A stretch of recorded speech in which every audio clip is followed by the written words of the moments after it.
Match Tuesday night, everybody come through it okay? Yeah, everyone came through it fine. I'm trying to think if there was anything to think about. Our goalie coach popped his calf, so he hasn't come through it all right. No sympathies for him whatsoever. So I want to mention that, because if you see him hobbling around on Saturday, don't anyone ask him if he's okay. No sympathy for him whatsoever. And I'm frustrated because he used some of the lads' ice afterwards as well to ice it, and their tubey grip. So again, keep that away from him. But everyone else, in terms of the rest of the group, good. Everyone came through it okay. There were some tired bodies, naturally. I think there was a lot of work put into it. The stats were very, very high in terms of the work, which we knew they would be. But everyone came through it absolutely fine. So it's good. Good from that respect. The boys who have been working their way back into fitness, the likes of Ellis, Josh Gordon, Jack Earing, great to see him travel with us on Tuesday night.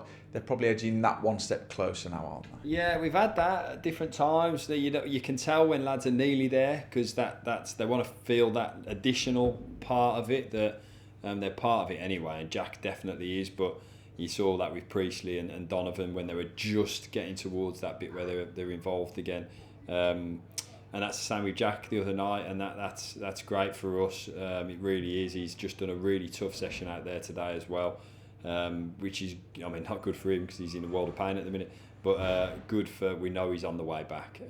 It's great to see him out there, and he's involved in all of the sessions now. Maybe not in a full capacity, but having him in there, and that's really stepped up in the last week. So that's great. So really pleased from that perspective, and back in this week as well. Obviously Ethan had that illness, so he's back in the group now. George, as we spoke about, he's back involved because he couldn't play on Tuesday night, so that's good. Trained today. And then we've got the likes of Flash and Ellis that are very, very close. So yeah, it's great. It's great to have all them bodies in there. Great to have all those weapons available, and great to have the full squad out there. So, and as we said, minus Jack, we've got a pretty close to full hit. So you've probably got a group of about 25, 26 available to. Does it feel like an embarrassment of riches now you've got everybody back in there? It feels like we've got a good squad, that's for sure. I think we've got very good strength in depth. As seems to happen all the time, you have kind of one area that gets targeted, and this recently it's been the striker area, with the three that we've just mentioned there that have been out. So to have them all back into it does give that feeling of real good options to have, and that's what you want at this stage of the season, and hopefully it stays like that, because we know it's a long season, and the lads give out their absolute all, and who knows what it will be the time for someone of the people that we've mentioned so far to be that hero, and that's what we want, and that's why we train, that's why we're here every day. So yeah, it's great for me. It's great to me for have that such a big squad. Going to Saturday's game, before we get on to them, we'll talk about the attendance that we're creeping towards, nearly at 8,000 again, which would be another incredible feat to have back-to-back games at home over 8,000. They're really wanting it now at this moment in time. They're continuing to back us even more so in their numbers now, aren't they? Yeah, support's been unbelievable. I thought Tuesday night, reflecting back on that, I thought supporters were unbelievable on Tuesday night, and having them right there to celebrate with right at the end.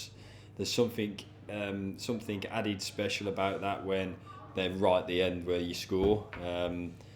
So that was incredible to spend that with them on Tuesday night, and obviously they could see how hard everyone's working, and how everyone's giving absolutely everything. And then off the back of an incredible attendance last Saturday, to have that again backed up. So that's what the supporters are doing. They're following us. They're right behind us. And if we can do that in terms of attendance for the next 3 home games, I think the one after this has got something on as well, hasn't it, for it? So this is brilliant. The support has been amazing this season, and I know the average has been over 6,000, which has been fantastic as well. We want to keep growing that number, keep getting your friends to come down, your mate, your boyfriend, your girlfriend, your whatever it is. Bring them down, and we're desperate to have as many down there as possible. Obviously, we welcome Port Vale to the Poundland Bestcott Stadium on Saturday themselves, right up there with us. Got a fantastic result on Tuesday night against Bradford. Everybody knows how difficult of a game this is going to be. Yeah, because they're a good team. They've got a great manager, fantastic coaching staff, and Talk about embarrassment of riches for me and for our squad. I think they've got a fantastic squad as well. I was at the game against Barrow a couple of weeks ago, and he had fantastic changes that really changed the game in their favour in that second half for them. So they've got some very, very good players, and we know that, as we saw the first time around, it's no surprise to see them where they are. They're a good team, it's one to look forward to. Again, it's a great game to be looking forward to. It's exactly what we want, exactly what we wanted from the outset, and exactly what we want right now is them really enjoyable games, and it's what we're working for. All the hard work we're putting in on the training ground, all the hard work we're putting in the video room, all of that sort of stuff. It's to look forward to games like this. So, one to look forward to.